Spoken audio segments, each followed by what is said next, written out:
ገላትያ ሰላም እንዴት ነው? ሰላም ናቸው አለ አልሐምዱሊላህ። እንዴት ነው? አምላካችሁ ኢየሱስ ይባረክ። አምላክህ ኢየሱስ ክርስቶስ አምላክ አለው የለውም? ለራሱ አምላክ አለው። ጎበዝ። በስጋ ለአምላክህ ስለነበር አምላክ አለው። አለው። እሺ፣ ስንት አምላክ ናቸው? አምላኩ አምላክ አለው፣ ግን አምላካቸው ብሎ እኛን ይመጣል። አዎ በስጋ ስለነበር ነው። ምንም ሌላ የሚያመጣው ነገር የለውም። ቅድም የሆነ በስጋ ላይቭ ገብቼ ስለነበር በጣም አምላክ ቆይ የሆነ ላይቭ ቤት ገብቼ ዮሐንስ 14 15 ላይ ያለውን ለነቢዩ ማህበር እያሉ ነበር። እሺ፣ እንደዛ ብለህ ነው የምታምነው አንተም? እም፣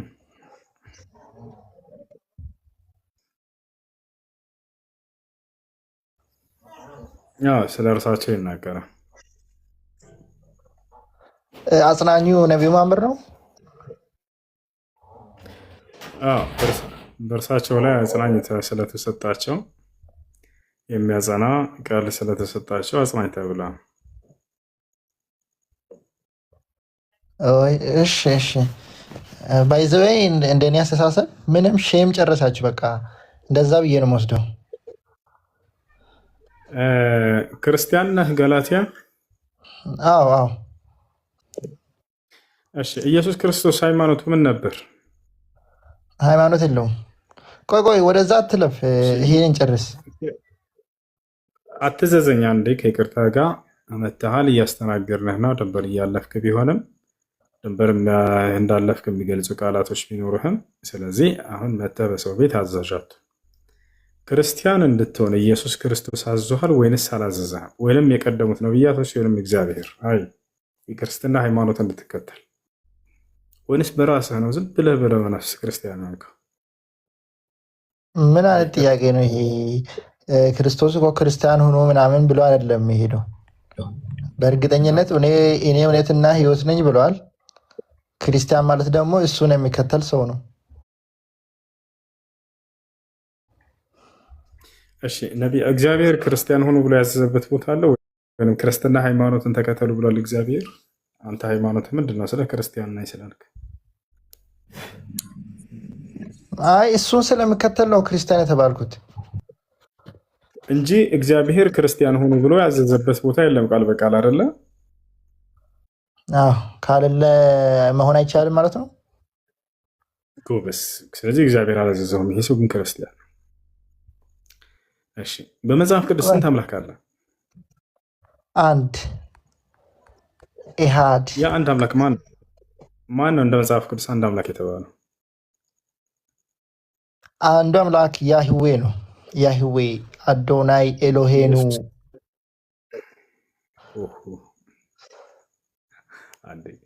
እሺ፣ ኢየሱስ ክርስቶስና ሐዋርያቶች አንዱ አምላክ ያህዌ ነው ብለው ሰብከዋል። እነማ? ኢየሱስ ክርስቶስና ሐዋርያቶች አንዱ አምላክ ያህዌ ነው ብለው ሰብከዋል፣ አስተምረዋል። አዎ የቱ ጋር? ሁሉም ቦታ ላይ አብን ብቻ ነው አስተማሩት። አብ አንድ አምላክ ብሎ ነው። ጎበዝ ልጅ። ስለዚህ ያህዌን አምላክ ብሎ አስተማሪ የለም። እሺ፣ ለማንኛውም ከላይ ያለ ዮናስ አለህ? ቆይ እንደ ሌሎችም እድል እየሰጠን ዮናስ። እሺ፣ የማርያም ልጅ ሰላም ሰላም። እንዴት ነህ? ደህና ነህ? አለሁ ደህና። ሰላም ናችሁ? አለ አልሐምዱሊላህ። አለን። የሆነ ጥያቄ ነበረኝ ነው። ጥያቄ ምንድን ነው? ጥያቄ ምንድን ነው? እናንተ አሁን ነቢያችሁ ሆነ ማንኛውም ነገር እና ሆነ አንተ እስላሞች በሽርሙጥና እንደምታምኑ እኔ አውቃለሁ። እናንተ አሁን ሃይማኖት አለን ምን አለን ብላችሁ ታወራላችሁ። ማንም ሰው ኮሜንት ላይ ክፉ ቃል እንዳይጽፍ። ቀጣይ ዮናስ ሰላም እንዴት ነህ? ዮናስ አለ? ዮናስ ጥያቄ ያለው አለ ከገባችሁት? አልጨረስኩም እኮ እኔ። እሺ ጥያቄ ምንድን ነው? እስልምና ላይ ጥያቄ አለ? እኔን ነው አይደለም። ለምሳሌ ይሄን የዮሐንስ ወንጌልን ለምንድን ነው ወደ ራሳችሁ የምታዞሩት? ምንም ሴንስ አይሰጥም። ባይዘ እንዴት ለመንፈስ ቅዱስ እንደተባለ እያወቃችሁ ድርብ እንትን። እሺ ማን ነው? ሰላሙ የጌታ ልጅ ሰላም እንዴት ነህ?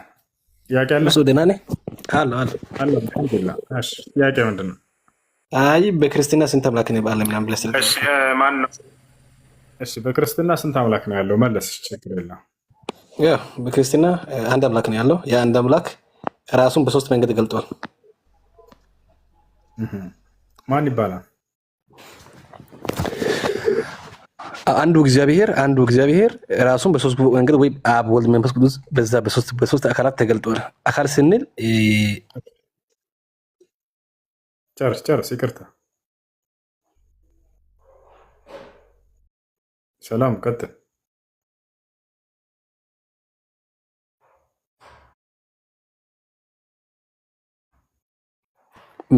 የራሱ ፍቅር ተቋርጣል። ሰላም ለጌታ ይሰማል። አሁን ይሰማል። ቀጥል። አካል ስንል አምላክ ስንል ሶስት አምላክ የለም፣ አንድ አምላክ ነው ያለው። እሱ ማን ነው ከተባለ አብ፣ ወልድ፣ መንፈስ ቅዱስ፣ አባት፣ ልጅ፣ መንፈስ ቅዱስ አንድ ባድ። ለምሳሌ እኔ እናንተ ሰው ነን፣ በሰዋዊ ማንነት አንድ ነን፣ ግን በአካል ደረጃ እንለያለን። እንዲሁም ደግሞ እግዚአብሔር አብና ወልድ እንዲሁ በመለኮታዊ ባህሪ አንድ ናችሁ፣ ግን በአካል ደረጃ ጌታ ኢየሱስ ክርስቶስ እንደኛ ሰዋዊ አካል አለው። አብ ደግሞ ሰዋዊ አካል የለው። አንድ አምላክ ነው ያለው። እሺ አብ ወልድ መንፈስ ቅዱስ አንድ አምላክ ነው ያልከና? አዎ አብ ወልድ መንፈስ ቅዱስ አንድ አምላክ። አብ ወልድ መንፈስ ቅዱስ አንድ አምላክ ነው የሚል ጥቅስ አለ መጽሐፍ ቅዱስ ላይ፣ ሙሉ መጽሐፍ ቅዱስ ላይ ከኦሪት ዘፍጥረት እስከ ራዕይ ድረስ። አዎ የቱ ጋ ነው አብ ወልድ መንፈስ ቅዱስ አንድ አምላክ ነው የሚል ጥቅስ? የቱ ጋ ነው ያለው? እሱ ሎጂክ ሳይሆን ማይድ አለብኝ። እኔም ሎጂክ ብጠይቅ እንደ መጽሐፍ ቅዱስ ላስረዳ። መጽሐፍ ቅዱስ ዘፍጥረት መጽሐፍ ምዕራፍ ሎጂክ አይደለም፣ መጽሐፍ ቅዱሳዊ ጥቅስ ነው የጠየቅኩ። የእምነትህ ማረጋገጫ ማስረጃ መጽሐፍ ቅዱስ እንደመሆኑ መጠን አንድ አምላክ የተባለ ማን ነው ስለ አብ ወልድ መንፈስ ቅዱስ አንድ አምላክ ነው አልከኝ። አብ ወልድ መንፈስ ቅዱስ አንድ አምላክ ነው የሚል ጥቅስ አለ ወይም መጽሐፍ ቅዱስ ላይ ነው? ጥያቄ ግልጽ ሃይማኖታዊ ጥያቄ ነው፣ ሎጂካዊ አይደለም። ጥሩ ነው። መጽሐፍ ቅዱሳችን አንድ እግዚአብሔር እንዳለ ይናገራል። ዘዳግም ምዕራፍ 6 ላይ እስራኤል ሆይ ስማ ጌታ አምላክ አንድ ጌታ ነው ይላል። ዮሐንስ ወንጌል ደግሞ ምዕራፍ 1 ስንመጣ በመጀመሪያ ቃል ነበረ፣ ቃልም በእግዚአብሔር ዘንድ ነበረ፣ ቃልም እግዚአብሔር ነበረ፣ ቃልም እግዚአብሔር ነበር ይላል። ከዛ በኋላ ደግሞ ዮሐንስ ወንጌል ምዕራፍ 14 ስንሄድ ምን ይላል? ኢየሱስም ቶማስም እንዲህ አለ፣ ጌታ ኢየሱስን አብን አሳየና በቃል ስለው ጌታ ኢየሱስ ደግሞ አንተ እንዴት እኔን አብን አሳየኝ ትላለህ? እኔና አብ አንድ ነኝ ይላል። አንድ ኑር ሳለ ከእግዚአብሔር ጋር መተካከል መቀማት አድርጎ አልቆጠርም፣ ራሱንም ባዶ አደረገ፣ የሰው መልክ ለብሶ መጣ ይላል። ጌታ ኢየሱስ ክርስቶስ መጀመሪያ መለኮት የነበረው ሰውን ለማዳን ሲል ሰው ሆኖ መጣ ብሎ ይናገራል። በእግዚአብሔር መልክ ነበር ይላል። ቅድም ዘፍጥረት የጠቀስኩት ደግሞ እግዚአብሔርም አለ ሰው እንደ መልካችን እንደ ምሳሌያችን እንፍጠር ይላል።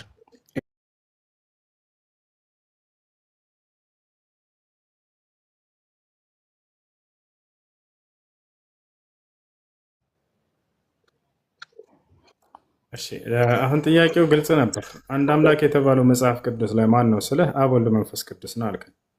አብ ወልድ መንፈስ ቅዱስ አንድ አምላክ ነው የሚል ጥቅስ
ቦታ ላይ ነገር ግን ጌታ ኢየሱስ ክርስቶስ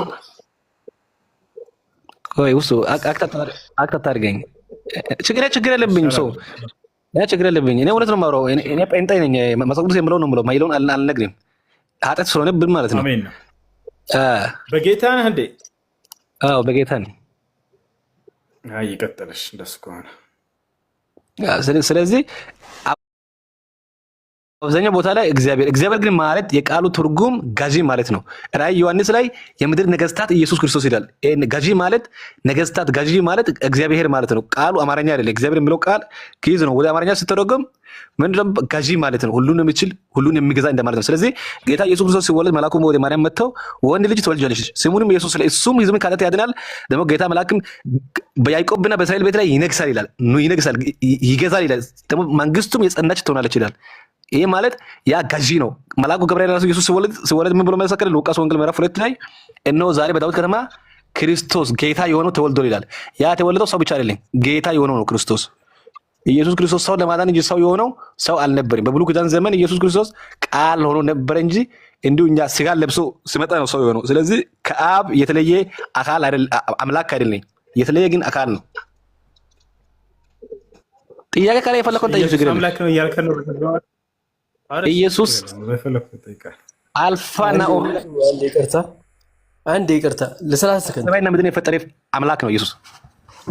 30 ሰከንድ አንድ 30 ሰከንድ ይቅርታ ጣልቃ ስለገባው። እሺ ወንድሜ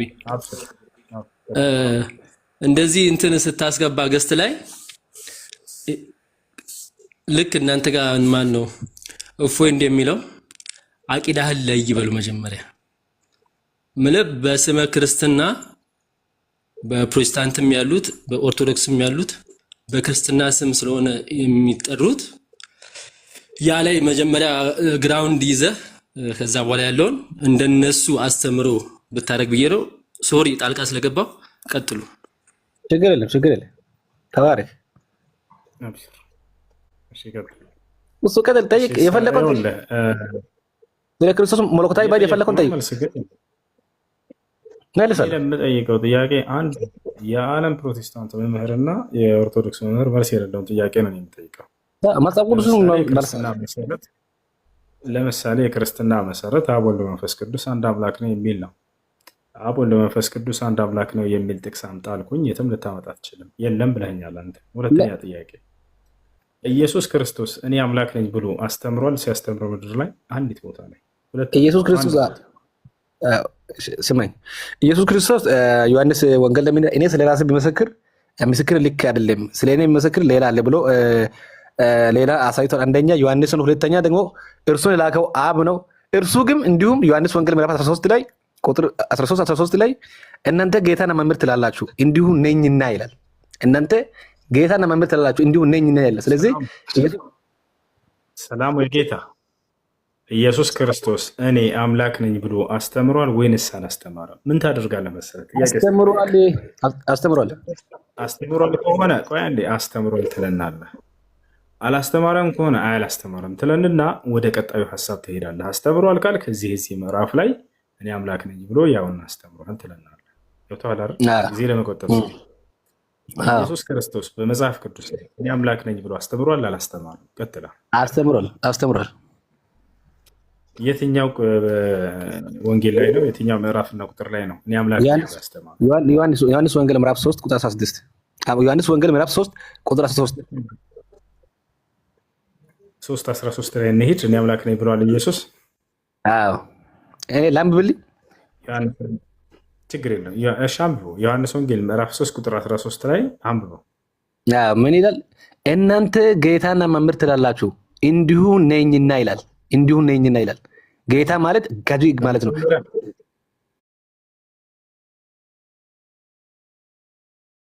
ይኸውልህ እስራኤል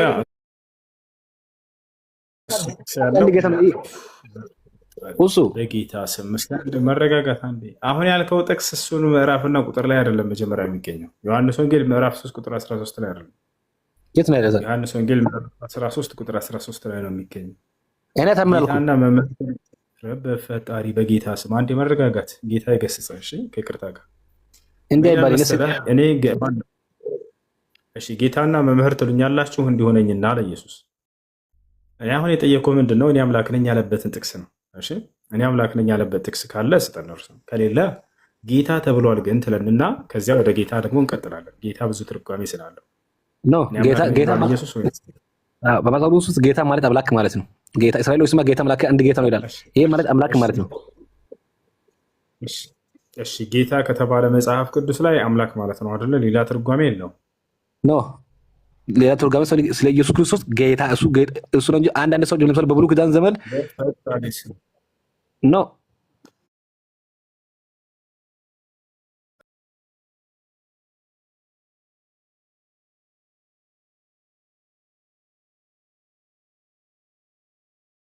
ቦታ የለም በልና ወደ ጌታ እንሄዳለን። እኔ አምላክ ነኝ ያለበት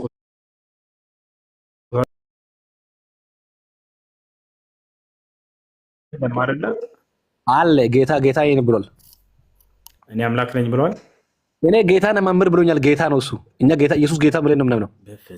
ጌታ ማለት እሱ ይኸውልህ አንድ ነገር ልንገርህ፣ እንግባባ። ተቀበልነውማ እናውቃለን ምን እንደምታምነው። ወዲያ አንተ ለታም ስተት እንደሆነ ቀጣይ ላስረዳህ። እኔ አምላክ ነኝ ብሏል ኢየሱስ። ኢየሱስ አልፋ እና ኦሜጋ አምላክ ነው። እኔ ያለ አምላክ ነኝ ብሏል ወይ? እሺ ራዕይ ዮሐንስ አውጣ። አዎ ብሏል። ዮሐንስ ራዕይ አውጣ። አንድ ራዕይ ዮሐንስ አውጣልኝ ብሏል። አዎ ኢየሱስ ክርስቶስ እኔ አምላክ ነኝ ብሏል።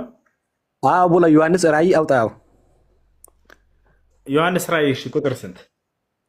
1:13 ጀምሮ እስከ 17 ጀምሮ አንብብ። እኔ አምላክ ነኝ የሚለውን ቃል ነው እባክህ እንዳታደግመን። ከሌለ እኔ አልፋና ኦሜጋ ነኝ ብሏል። እኔ አንደና የመጀመሪያ እኔ ፊተኛና ኋለኛ ብሏል። ችግር የለም ወደ እሱ እንመጣለን። እኔ አምላክ ነኝ የሚል ቃል ግን አለ እዚያ ላይ ልሂድ። እሱንም ልነግርህ ነው። ችግር የለም። እኔ አምላክ ነኝ ግን ብሏል ወይ?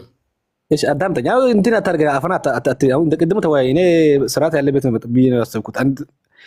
አስረዳኝ ላስረዳ። አልፋና ኦሜጋ በጣም አደከምከን እኮ ይኸው 50 ጊዜ ቢሆን አስደጋገምክኝ። ይኸው በጣም ዘባይ ስላለኝ ነው የደጋገምኩልህ። ሁለተኛ ጊዜ በኋላ አላስደግምህም ነበር። ቀጥታ አውርደህና ቀጣዩ ጋር አውራ ነበር። ግን አንተ እንድትረዳ እባክህ እኔ አምላክ ነኝ ብሎ አስተምሯል ወይ ኢየሱስ ክርስቶስ ለመጨረሻ ጊዜ? ዮሐንስ ወንጌል ምዕራፍ 13 ቁጥር 13 ላይ እናንተ ጌታን መምህር ትላላችሁ እንዲሁ ነኝና ይላል። ጌታ የሚለውን ይኸው አንብቤዋለሁኝ። እኔም እሱን ላስረዳ ነው። ቀጣይ ስለ ጌትነት እናወራለን። እኔ አምላክ ነኝ ብሏል ወይ? ግን ይህ ቦታ እንደዛ ነው የሚያውሰው። እኛ እንደዛ ብዬ ነው የማምነው። እኔ አምላክ አይደለም ብዬ አላምንም። ቃል የለም አይወድም። ጌታ የሚለው ቃል ነው ያለው። ጌታ ስለ ጌታ ደግሞ ልናወራ ነው እያልኩ ነው። በቀጣይ አምላክ ነኝ ግን ብሏል። አምላክ ተብሏል። ይኸውልህ ኦሮሜ አባቶች ለእንደሱ ናቸው። ከእነሱም ክርስቶስ በሥጋ መጣ እርሱም የተባለ አምላክ ነው ይላል። ሰላም ኢየሱስ ክርስቶስ እኔ አምላክ ነኝ ብሎ አስተምሯል ወይ? ሮሜም ላይ ጳውሎስ ነው ያለው። ምን እንዳለ ደግሞ እዚያም ላይ ልንሄድ ነው። በቃ ጳውሎስ አይደል ያለው በራሱ አንደበት። አዳምጥ እባክህ። ኢየሱስ ክርስቶስ እኔ አምላክ ነኝ ብሏል በራሱ ብሏል። ቁሱ ለምን ሌላ ጥያቄ የለክም? ጥያቄ ካለ ይለፍና ጠይቅ። አላልፍም። እሱን ነው የምጠይቅህ። ኢየሱስ እኔ አምላክ ነኝ ብሏል አላለም? ነገርኩህ እኮ። አሁን እኮ የኔ መልስ ይሄ ነው። እሱ ሌላ ጥያቄ ጠይቀኝ። የፈለግከውን ጠይቀህ ችግር እኔ መልስልሃለሁ 24 ሰዓት። ምንም መልስ የለህም። እየመለስክ አይደለም እኮ። እኔ ጌታ ነኝ ብሏል። እኔ አልፋና ኦሜጋ ነኝ ብሏል። እኔ ፊተኛና ኋለኛ ነኝ ብሏል። ወደ እሱ ሁሉ እንሄዳለን አልኩህ። ግን እኔ አምላክ ነኝ ብሏል አላለም? ከዚህ በኋላ ስለማልደክም ቀጣዩን አስተላልፈዋለሁ። እኔ አምላክ ነኝ ብሏል አላለም ኢየሱስ? ኢየሱስ አምላክ ነው። ማዳን በኢየሱስ ክርስቶስ ብቻ ነው። በኢየሱስ ክርስቶስ ካመናችሁ ገነት ትገባላችሁ። ስለዚህ ማዳን በኢየሱስ ነው። በኢየሱስ አምናችሁ ከዘላለም ሞት ወደ ዘላለም ሕይወት ኑ። ኢየሱስ ያድናል፣ ይወዳችኋል፣ ስለ እናንተ ሞቷል። ኑ ጌታ። ይሄ ቸርች አይደለም። ከይቅርታ ጋር በጣም አዝናለሁ።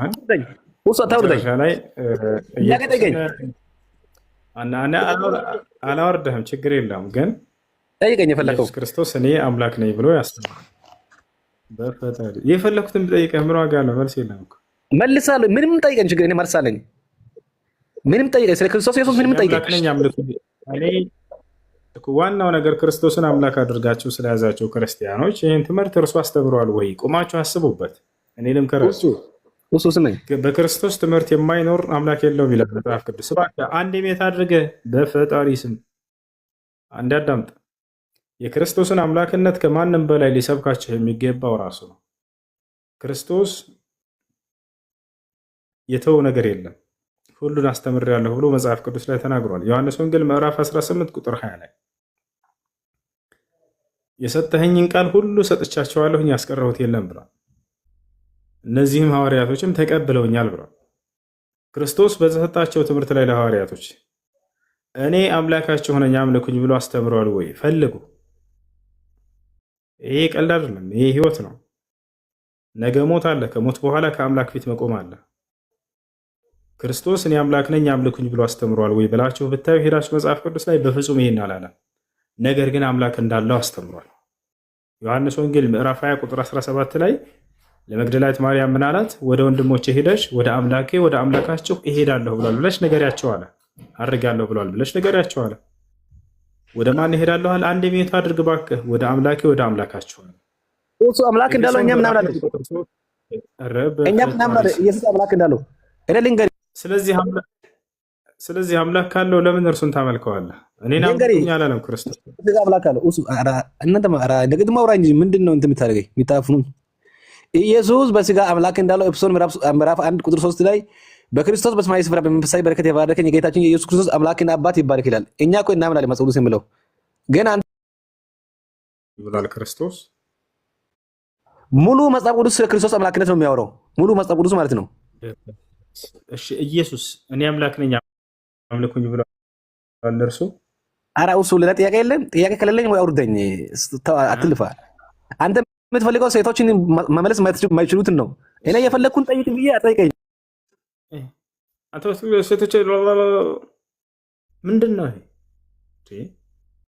ጥያቄ ጠይቀኝ፣ የምትፈልገውን እመልስልሃለሁ። ልክ ሲጠይቅ አንተ የምትፈልገው ሴቶችን ምናምን መጠየቅ እናንተ ነው ማለት። ለምን ሴቶችን ታናነቃላችሁ? ሴቶች ወላሂ በጭንቅላት ይበልጣሉ ከወንዶች። ከአብዛኛው ወንድ አስተዋይ ናቸው፣ ብልህ ናቸው።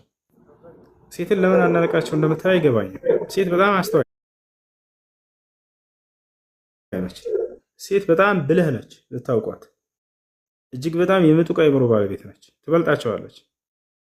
ሴትን አናንቆ ማየት ከየት ነው የመጣው? አላህ አልሙስተዓን።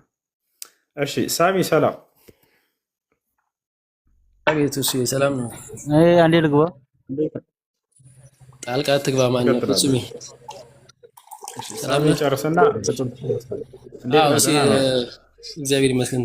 ትናንት እንደገባው እምቢ ያለህና ወረኩ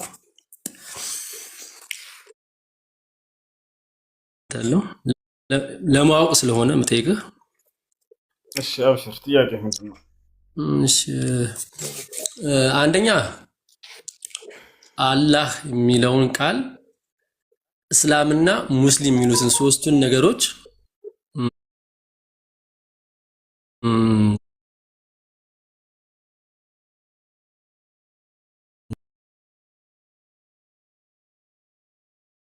ሶስቱን እንትናቸው ምን ማለት ናቸው? ፍቻቸው ማለት ነው።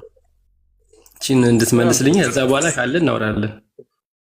እሺ አላህ ማለት አልመእሉህ ማለት ነው። አይ አልማዕቡድ ቢልሐቅ በእውነት የሚመለከው ብቸኛ አምላክ ማለት ነው። ኢስላም ብሎ ማለት አምላክ በነቢያት በኩል የደነገገው ብቸኛው መለኮታዊ ሃይማኖት ሆኖ ሳለ ትርጉሙ ለአንድና ብቸኛ ለሆነው አምላክ ለአላህ መታዘዝ መገዛት ማለት ነው። ሙስሊም ብሎ ማለት አንድና ብቸኛ ለሆነው አምላክ የሚገዛ አገልጋይ ወይንም ባሪያ ተገዥ ማለት ነው። ያ ነው። ኦኬ እሺ፣ እንደዛ ከሆነ ማለት ነው ብዙ ጊዜ ግራ ስለሚገባኝ ምን አለ መሰለህ፣ አላህ ማለት ለብቻ የሚመለክ ፍጹም አምላክ ማለት ነው አይደለም? እንደዛ ነው ያልከኝ መሰለኝ። ስለዚህ ሌላ ቃል ሊተካው ይችላል። ጎድ የሚለው ቃል ሊተካው ይችላል። አሁን ፈረንጆች በዛ ስለሚያምኑ ጎድ የሚለው ልክ አምላክ የሚለውን ነገር ስለሚተካላቸው ያንን ቃል ይጠቀማሉ። አላህ ለሚለው ቃል ይሄንን ኢንተርቼንጅብሊ መጠቀም እንችላለን።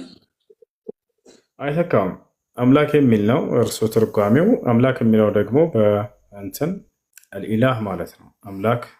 አልኢላህ በአረበኛው ቃል ኢላህ ማለት አምላክ ማለት ነው እና ያ ነው ሊተካ የሚችለው። የአምላክ ስም በየትኛውም ስፍራ ሊቀየር አይገባም። አላህ ነው ብለን ነው የምንጠራው። ፈረንጆችም ወይንም ነጮችም ሲጠሩ ጊዜ አላህ ብለው ነው የትኛውም ዓለም ላይ የሚጠሩት። ግን ጋድ የሚለውን አምላክ የሚለውን ቃል ሊጠቀሙ ይችላሉ። አምላክ ለሚለው ነው እሱ የሚጠቃው እንጂ አምላክን የአላህን ስም እውነተኛው አምላክ በብቸኝነት የሚመለከው አምላክ ለሚለው ቃል ያንን ተርጉመው ሊናገሩት ይችላሉ። ችግር የለውም። በአማርኛም አላህ የሚለው ቃል ሲተረጎም በብቸኝነት የሚመለከው አምላክ፣ በእውነት የሚመለከው ብቸኛው አምላክ የሚለውን የሚተካ የሆነ ቃል ነው። እሱ በትርጉም ነው። እሱ ትክክል ነው። እሱ በትርጉም ነው ያልከኛውን አይደለ?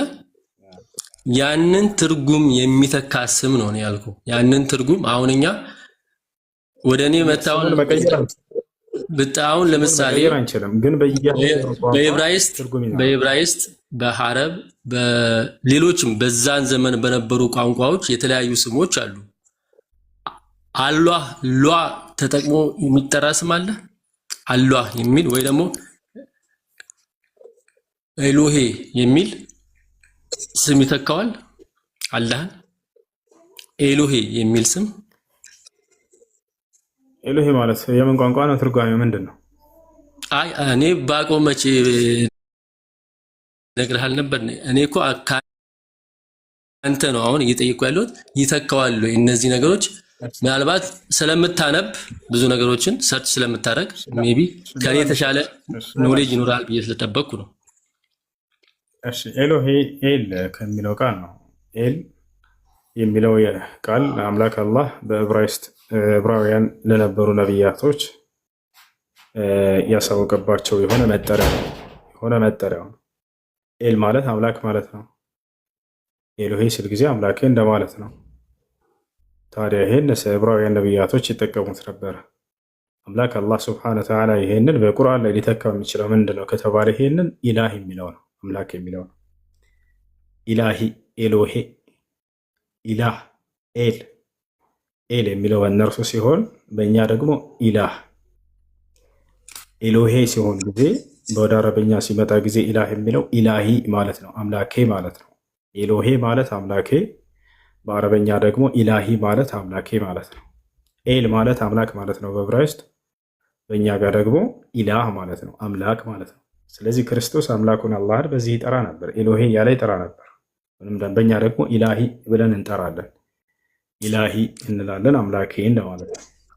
ስለዚህ ባይ ዲፊኒሽን በቃ ፍጹም አምላክ የሚለውን ነው የሚተካው ማለት ነው። ያ ማለት እኛ እግዚአብሔር ብለን የምናምነውን ፍጹም አምላክ ይተካል ማለት ነው። ኦኬ ሌላው ኦኬ ሶስቱንም መልሰልኛል። አልጨረስኩም እና ይቅርታ። እሺ ከነብዩ መሐመድ በፊት መጽሐፍት ነበሩ ብለህ ታምናለህ? ስለ እስልምና የሚያስተምሩ ወይ ደግሞ ራሱ እስልምና የሚባለው እምነት? ከነቢዩ መሐመድ ሰለላሁ ዐለይሂ ወሰለም በፊት መጽሐፍቶች ነበሩ። ለነቢያቶች ተሰጥተዋቸው ነበር። ለሙሳ ተውራት፣ ለዒሳ ኢንጂል፣ ለዳውድ ዘቡር ተሰጥቶታል። እነሱን ምርኩዝ አድርገው እስልምና ሊከተሉ ነበር። አዎ። ስለዚህ ከነብዩ መሐመድ በፊት እስልምና ነበር እያልከኝ ነው? አዎ። አሁን እኔ እስላም መሆን ብፈልግ መጀመሪያ ማድረግ ያለብኝ ሻሃዳ መያዝ ነው የምትሉት? የትእዛዛት ሁሉ ፊተኛና መጀመሪያ የሆነውን በነቢያትም ሁሉ አንደበት ሲሰበክ የነበረውን ያን የትእዛዝ ፊተኛና መጀመሪያ እርሱን በአንደበትህ መመስከር፣ በልብህ ማመን ነው። ከነብዩ መሐመድ በፊት የነበሩ ሙስሊሞች ያንን ነገር ብለው ወይ ሻሃዳ ይዘው ነው ሙስሊም የሆኑት? ነብዩ መሐመድ ሳይመጡ በፊት የመጀመሪያው ምንድን ነው? የሻሃዳ ቃል አምላክን አንድና ብቸኛ እውነተኛ አምላክ መሆኑን መመስከርና በዘመኑ የተላከውን መልእክተኛ እንደ መልእክተኛ ወይም ያን ነቢይ እንደ ነቢይ መቀበል። ያን አምላክ ያገኘው በዚያ በነቢይ በኩል ነውና እርሱን የአምላክ መልእክተኛ መሆኑን ትመሰክራለህ። ትክክል ነው። እሱ አምናለሁ። አሁን አምናለሁ። ነብዩ መሐመድ መተው ካስተማሩ በኋላ ሻሃዳ ሲያዝ አውቃለሁ እንደዛ እንደሆነ ግራ ስለገባኝ ነው። ከዛ በፊት ነብዩ መሐመድ ከመምጣታቸውና ቁርአን ከመውረዱ በፊት ያሉ ሙስሊሞች በዛም ዘመን እንዲሁ ነበር። በየትኛው የነብይ ስም ነበር ሻሃዳ የሚይዙት? በዘመኑ ባለው ነቢይ። ለምሳሌ በዒሳ ዘመን ከሆነ የአምላክን አምላክነት ይመሰክሩና ዒሳን እንደ ነቢይነት ይቀበላሉ፣ ይመሰክራሉ። በሙሳም ዘመን ልክ እንዲሁ የአምላክን አምላክነት የአላህን አምላክነት ከመሰከሩ በኋላ የሙሳን ደግሞ መልእክተኛነትና ነቢይነት ይመሰክራሉ። አላህ ስብሓነ ወተዓላ ይህን በሱረቱል ማኢዳ ምዕራፍ 5 ቁጥር 111 ላይ ይነግረናል። ለምሳሌ ወኢዝ አውሐይቱ ኢለል ሐዋርይን አን አሚኑ ቢ ወቢረሱሊ ቃሉ አመና ወሽሀድ ቢአንና ሙስሊሙን ይላል። ወደ ሐዋርያቶችም ይላል ቃል በቃል አላህ ወደ ሐዋርያቶችም የትእዛዝ ቃሌን ባስተላለፍኩ ጊዜ አስታውሳለ። ምን የሚል ትእዛዝ? በእኔ በአምላካቸው በአላህ እመኑ፣ በላኩላችሁ መልእክተኛና ነቢይም እመኑ አልኳቸው አለ። ከዚያም ሐዋርያቶች ምን አሉ? እነሆ በአንተ በአምላካችን በአላህ አምነናል፣ በላከውን መልእክተኛም አምነናል አሉ። ከዚያስ እኛ ሙስሊሞች መሆናችንንም መስክርልን አሉ። የሙስሊምነታቸው ማስመስከሪያ ሻሃዳ ቃል ምንድን ነው? በአላህ አምላክነት አምነው በመሲሁ መልእክተኛነት ያምኑ ነበር። እሱ እንዴት ነው? ቅድም ያው ጥያቄ አይደለም። እኔ ክርስቲያን ነኝ። ያው ግን እየገባውና መልእክት ማስተላለፍ ፈልጌ ነበርና ሰው በገባው ልክ መራመድ ይችላል። አፎይም ሆነ አንተ ሁሉም ሰው በገባው ልክ ነው መራመድ የሚችለው እና ያው በእኛም በእናንተም ደግሞ ግደሉ፣ አሳዱ፣ ምቱ አይልም አይደለ? እሱስዬ አይ ጥያቄ ምን ልፈልጌ ነው እና አንድ በሌላ በውጭ ሀገር የምትኖር አንዲት እህታችን ያው በስሜት ብዙ መንገድ ብዙ ነገር ይባላል ገብቷል አይደለና እንደዚህ ታልሽ ተብላ ያው ያዙ ይልቀቁኝ የሚሉት እህቶቻችን የሙስሊም እህቶቻችን አሉ እና ለእነሱ መልእክት እንድታስተላልፍላችሁ የምፈልገው ነገር ሰው በስሜት ያወራል። ሰው የመናገር መብት አለው፣ ግን የሰውን ሃይማኖት ደግሞ የመንካት መብት የለውም አይደለ? እሱ እና ምን ልል ፈልጌ ነው ስለዚህ ሁሉም ሰው የራሱን መንገድ የመናገር መብት አለው። ሰው በገባው ልክ መራመድ ይችላል። አንተም እፎይም ሁላችሁም አስተምሩ።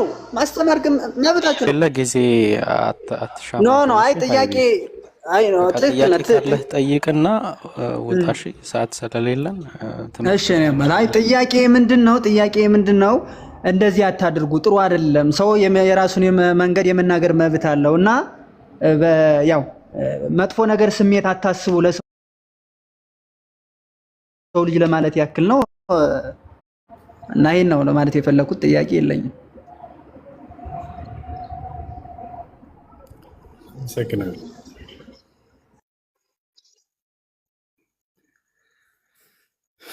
እሺ አድሚኖች ካላችሁ ጥያቄ ያላቸው ሰዎች አስገባቸው። ጥያቄ ያለው ክርስቲያን አለ? ቅድሚያ ለእናንተ እንስጣችሁ።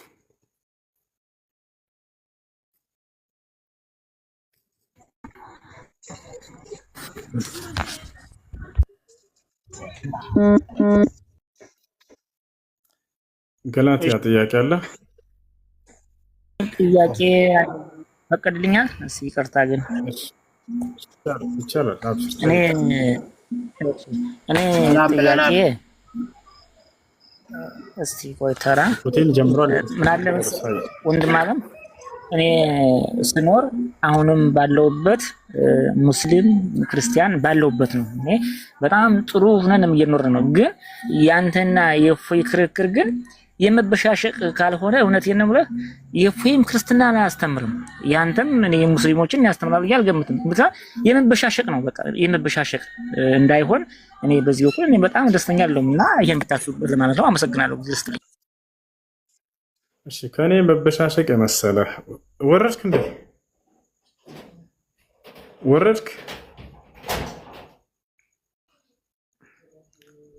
እሺ ከወረዱ በኋላ ጥያቄ ያለ ቀጥል። የሴናሪዮ ጥያቄ ነው የሚጠይቅ እንበል ብለን ነው የምንነሳ። አሁን ለምሳሌ በአውሮፓ አካባቢ ላይ የሆነ ግለሰቦች ተነስተው አዲስ ሃይማኖት መፍጠር ይፈልጋሉ። ምንድነው የሚያደርጉት? ከብሉይ ኪዳን ወይም ከኦልድ ቴስታመንት የነቢያቶች ነገር ላይ የተወሰነ ነገር ይወስዳሉ። ከአዲስ ኪዳንም ከወንጌል የተወሰነ ነገር የሚመቻቸው መርጦ ይወስዳሉ። ከቁርአን ደግሞ መሐመድ የመጨረሻ ነቢይ ነው ተብሎ የተቀመጠውን ይወስዱና እሱን የሚቃረን አድርጎ ይጽፉታል። የመጨረሻ አይደለም በሱ ላይ የሚል ነገር ይጽፉታል። ከዛ ከመሐመድ በፊት ደግሞ ሌላ ነቢይ ነበረ። መሐመድ ራሱ ልዛው መግለጽ አልፈለገም። ሌላ ታላቅ ነቢይ ነበራቸው በዛን ሰዓት ላይ ከመሐመድ በፊት ነበረ። ከመሐመድ ሁለተኛ ነቢይ ነው ብሎ ኦርደር ያደርጉታል። ከዛም በኋላ ደግሞ ነቢዩ መሐመድ የተናገራቸው ነገሮች የሚቃረን ነገር በዚህ ላይ ጨምሮ ጽፎ ይመጣና አሁን መጨረሻኛ የተገለጽን እኛ ነን።